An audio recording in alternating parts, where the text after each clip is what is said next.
Viewers, Assalamu alaikum. Welcome once again in a new video. আমি ধারাবাহিক ভয়েসের lecture আলোচনা করছিলাম। অলরেডি আমি দুইটা পার্ট নিয়ে কথা বলেছি। আজকের লেকচারে আমি পার্ট 3 ভয়েসের পার্ট 3 নিয়ে আলোচনা করব। বেসিক্যালি আজকে আমি ইম্পারেটিভ সেন্টেন্স অর্থাৎ ভার্ব দিয়ে বাক্য শুরু হলে লেট, নেভার থাকলে এবং হচ্ছে আপনার রিফ্লেক্সিভ প্রনাউন থাকলে কিভাবে প্যাসিভ করবেন অ্যাক্টিভ থেকে সে সকল বিষয়ে আমি আজকে কথা বলবো। সো ভিউয়ার্স, আমরা প্রথমে যেটা নিয়ে কথা বলতে চাচ্ছি সেটা হচ্ছে ইম্পারেটিভ সেন্টেন্স। তো ইম্পারেটিভ সেন্টেন্স কীভাবে চিনবেন? ভার্ব দিয়ে কোনো একটা বাক্য শুরু হলে সেটাই হচ্ছে আসলে ইম্পারেটিভ সেন্টেন্স। ওকে, তারপর যদি ফুল স্টপ থাকে লাস্টে সেটা হলো ইম্পারেটিভ সেন্টেন্স। এটার প্যাসিভ আমরা অনেকে জানি, তারপরও আমি যেহেতু টোটাল ভয়েস নিয়ে আলোচনা করছি আমি প্রত্যেকটা স্টেপ বাই স্টেপ আলোচনা করে যাচ্ছি। ওকে, তো যদি ভার্ব দিয়ে শুরু হয় আপনার আমরা জানি এরপরে হচ্ছে আমরা জানি এটাকে প্যাসিভ করার ক্ষেত্রে আমাকে প্রথমে একটা লেট নিয়ে আসতে হয়। লেট আমরা এটা সবাই জানি, প্রথমে একটা লেট নিয়ে আসতে হয়, তারপর অবজেক্টটাকে সাবজেক্ট বানাতে হয়। Late the work, late the work, তাহলে এই অবজেক্টটা সাবজেক্ট হয়েছে। লেট দ্য ওয়ার্ক, তারপর একটা বি বসাতে হয়, বি, লেট দ্য ওয়ার্ক, তারপর মেন ভার্বের 3 নম্বর ফর্ম হয় লেট দ্য ওয়ার্ক বি ডান। এটাই হচ্ছে ডু দ্য ওয়ার্কের প্যাসিভ। তাহলে আমরা জানি যদি ভার্ব দিয়ে শুরু হয় তাহলে আগে একটা লেট বসাতে হবে, তারপর অবজেক্টটা সাবজেক্ট বানায় বসাতে হবে এবং একটা বি বসবে, তারপর ভার্বের 3 নম্বর ফর্ম হয়ে যাবে। তাহলে ডু দ্য ওয়ার্ক এটার প্যাসিভ হলো late the work be done. Okay, second সেন্টেন্সটা দেখি আমরা, রাইট দ্য লেটার। তাহলে রাইট ভার্ব দিয়ে শুরু হয়েছে, চিঠি লিখো। তাহলে আমরা জানি একটা প্রথমে একটা লেট নিয়ে আসতে হবে, লেট, তারপর অবজেক্টটা সাবজেক্ট হবে let the letter, let the letter. Okay, let the letter, তারপর একটা বি বসাতে হবে, be, let the letter be, তারপর রাইটের 3 নম্বর ফর্ম হলো written. Okay, let the letter be written. Okay, চিঠিটি রাইট দ্য লেটার, চিঠিটি লিখো, let the letter be written, চিঠিটি লিখতে দাও, একই কথা। এখানে বাই ইউ উজ্জ্ব থাকে আর কি। তাহলে আমরা লেট বসালাম, তারপর অবজেক্টটা বসালাম, দেন হলো বি বসিয়ে ভার্বের 3 নম্বর ফর্ম হবে। তাহলে let the letter be written. এখন এই ভার্বটা ছিল আসলে পজিটিভ, সেখানে কোনো নেগেটিভ ছিল না। তাহলে নেগেটিভও আপনার ইম্পারেটিভ সেন্টেন্স হতে পারে। তাহলে সেটা কি? ডোন্ট টিজ দ্য বেবি, শিশুটিকে বিরক্ত করো না, শিশুটিকে বিরক্ত করো না। তাহলে ডন্ট, এখানে কিন্তু ডু ছিল, নট ছিল না, আর এখানে রাইট ছিল। ওকে, তাহলে মেন ভার্বের সাথে আপনার যখন আপনার এই মানে আপনার কি বলে এটা নেগেটিভ দিয়ে শুরু হবে, ভার্বটা নট সহ শুরু হবে, তাহলে আমাকেও লেট নট বসাতে হবে, আমাকেও লেট নট বসাতে হবে, লেট নট।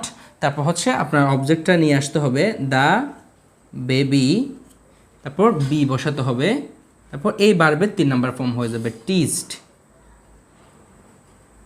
ওকে, তাহলে let not the baby be teased, এটাই হচ্ছে এটার প্যাসিভ। সো ভিউয়ার্স, আমি যেটা বোঝাতে চাচ্ছি সেটা হচ্ছে কোনো একটা সেন্টেন্স যদি ভার্ব দিয়ে শুরু হয় অর্থাৎ ইম্পারেটিভ সেন্টেন্স হয়, প্রথমে লেট নিয়ে আসতে হবে, তারপর অবজেক্টটা বসাতে হবে, তারপর বি বসিয়ে ভার্বের 3 নম্বর ফর্ম হবে। এটাই হচ্ছে ইম্পারেটিভ সেন্টেন্সের প্যাসিভ করার নিয়ম। আর যদি নট থাকে তাহলে লেট নট হবে, লেট নট যুক্ত করতে হবে। সো ভিউয়ার্স, আমরা আগে দেখেছি আপনার কোনো একটা সেন্টেন্স ভার্ব দিয়ে শুরু হলে প্যাসিভ করার ক্ষেত্রে লেট নিয়ে আসতে হয়, অর্থাৎ প্যাসিভ ভয়েসে প্যাসিভ করার ক্ষেত্রে লেট থাকে। কিন্তু আপনি দেখবেন অ্যাক্টিভ ভয়েসেও লেট থাকতে পারে।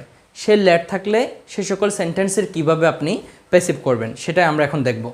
দেখেন, let him do the work, এটা কিন্তু অ্যাক্টিভ সেন্টেন্স, অ্যাক্টিভ ভয়েস। এটার প্যাসিভ কীভাবে করবেন? Let him do the work. Okay, তাহলে এটা প্যাসিভ হবে এরকম, let him do the work. সেটাকে যদি আপনি প্যাসিভ করেন তাহলে করতে হবে আপনার লেটটা বসে যাবে, লেটটা যা আছে তাই বসে যাবে। এই যে দ্য ওয়ার্ক হলো অবজেক্ট, সেটা আগে চলে আসবে, লেট দ্য ওয়ার্ক। ওকে, তারপর একটা বি বসাতে হবে, বি, বি বসে ভার্বের 3 নম্বর ফর্ম হয়ে যাবে মেইন ভার্বের। তাহলে let the work be done, তারপর এই বাই হিম, এটা হচ্ছে। তাহলে let him do the work, তাকে কাজটি করতে দাও, সেটা যে কথা। Let the work be done by him, এটাও একই কথা। এটা হলো অ্যাক্টিভ, এটা হলো প্যাসিভ। তাহলে অ্যাক্টিভ সেন্টেন্সও লেট থাকতে পারে, সেক্ষেত্রে আপনাকে এভাবে প্যাসিভ করতে হবে। লেটটার বসে যাবে, দেন অবজেক্টটা এখানে বসাতে হবে, তারপর বি বসে ভার্বের 3 নম্বর ফর্ম করে দিতে হবে মূল ভার্বের, দেন বাই হিম। ওকে, বাইয়ের পরে অবজেক্টটা বসবে। সো ভিউয়ার্স, আমরা দেখি লেট হার টেক রেস্ট। তাহলে লেট এটা বসে যাবে, রেস্ট নিতে বলা হচ্ছে, এই রেস্টটা আগে চলে আসবে, লেট রেস্ট, তারপর একটা বি বসবে, বি বসে ভার্বের 3 নাম্বার ফর্ম হয়ে যাবে টেকেন। আচ্ছা, let rest be taken by her, এভাবেই আপনার প্যাসিভ হবে। তাহলে লেট হার টেক রেস্ট, তাকে বিশ্রাম নিতে দাও, সেটা যে কথা let rest be taken by her. তাহলে এই সেন্টেন্সটার প্যাসিভ হলো আপনার let rest be taken by her, এভাবে আপনাকে প্যাসিভ করতে হবে। তারপর হচ্ছে let me buy the pen, আমাকে কলমটি কিনতে দাও, ক্রয় করতে দাও।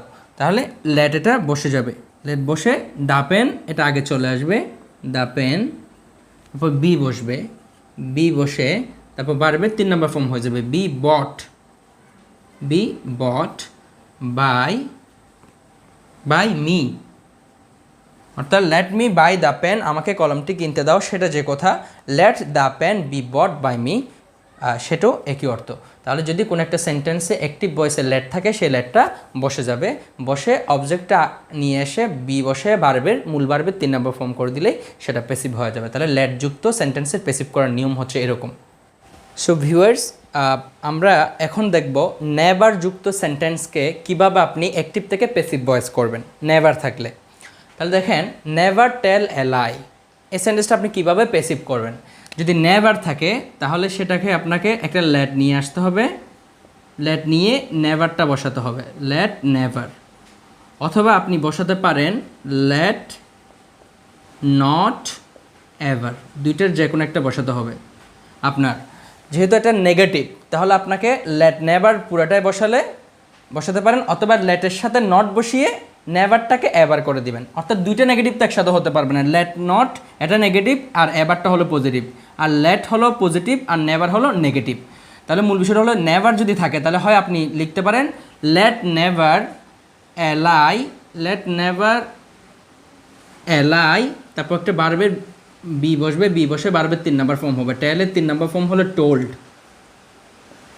তাহলে প্রথম সেন্টেন্সটা নেভার টেল এ লাই, এটার প্যাসিভ হলো let never a tie be told. অথবা আপনি বলতে পারেন let not ever a lie be told. আবার দেখি, লেট এভার দিন না, লেট এভার দিলে কিন্তু অর্থটা চেঞ্জ হবে না, কারণ এখানে নেগেটিভ। তাহলে let never a lie be told অথবা let not ever a lie be told, এভাবে আপনাকে প্যাসিভ করতে হবে। ঠিক একইভাবে এটার প্যাসিভ কীরকম হবে আপনার লেট নেভার অথবা লেট নট এভার অথবা লেট নট এভার। তাহলে প্রথম ইউর প্যারেন্টসটা আগে চলে আসবে, ইউর প্যারেন্টস, তারপর একটা বি বসবে, বি বসে ভার্বের 3 নম্বর ফর্ম হয়ে যাবে। তাহলে বি ডিজার্ভেট, তাহলে নেভার ডিসঅবে ইউর প্যারেন্টস, তোমার পিতামাতাকে কখনো অমান্য করো না। তাহলে let never your parents be disobeyed. অথবা আপনি বলতে পারেন লেট নট, নেভার না ever, let not ever your parents be disobeyed, এভাবে আপনি বলতে পারেন। ওকে, এখন 3 নাম্বারটা দেখেন, নেভার নেগলেক্ট দ্য পুয়ার। তাহলে সেটা প্যাসিভ কীভাবে হবে লেট নেভার দ্য পুয়ার আগে চলে আসবে, দ্য পুয়ার, তারপর একটা বি বসবে, তারপর মূল ভার্বের 3 নম্বর ফর্ম নেগলেক্টেড। তাহলে let never the poor B neglected. অথবা লেট নেভার না বলে আপনি বলতে পারেন লেট নট এভার, এভাবে আপনাকে প্যাসিভ করতে হবে। তাহলে নেভার দিয়ে বাক্য শুরু হলে আপনাকে এভাবেই প্যাসিভ করতে হবে, মূলত এটাই হচ্ছে। তাহলে লেট দিলে নেভার থাকবে এদিকে, আর যদি লেট নট দেন তাহলে এভার হবে, এটা হচ্ছে মূল কথা।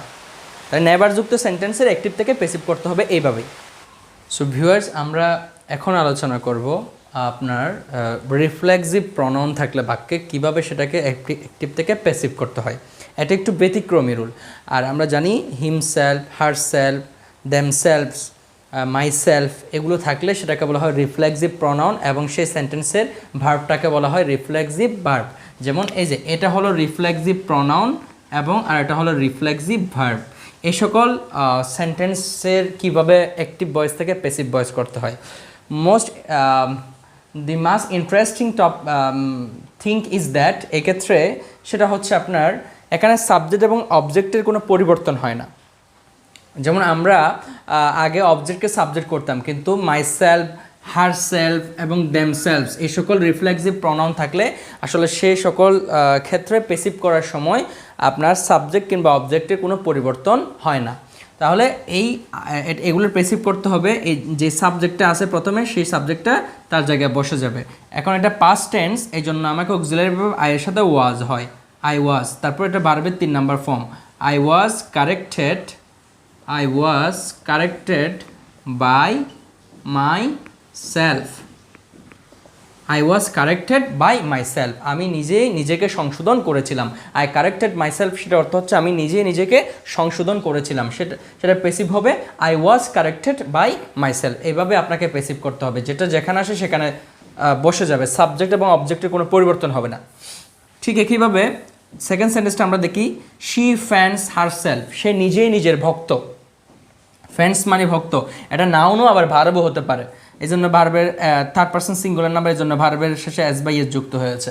তাহলে এটার পেসিভ হবে কীরকম, আপনার শি, তারপর এটা যেহেতু প্রেজেন্ট ইনডিফিনিট টেন্স তাহলে অক্সিলারি ভার্ব বসবে ইজ, আর যদি পাস্ট টেন্স হতো তাহলে হতো আপনার ওয়াজ। তাহলে এটা এই ফ্যান এই ভার্বটার 3 নাম্বার ফর্ম হলো FANNED, fanned. She is fanned by herself, she is fanned by herself, এটা হচ্ছে আপনার প্যাসিভ। তাহলে she fans herself, সে নিজে নিজের ভক্ত। she is fanned by herself, এটা হবে প্যাসিভ। they killed themselves, তাহলে দেটা প্রথমে বসে যাবে, তারপর এটা যেহেতু কিল্ড পাস্ট টেন্স তাহলে দের জন্য ভার্ব ওয়াজ হয় না, ওয়ার হয়। they were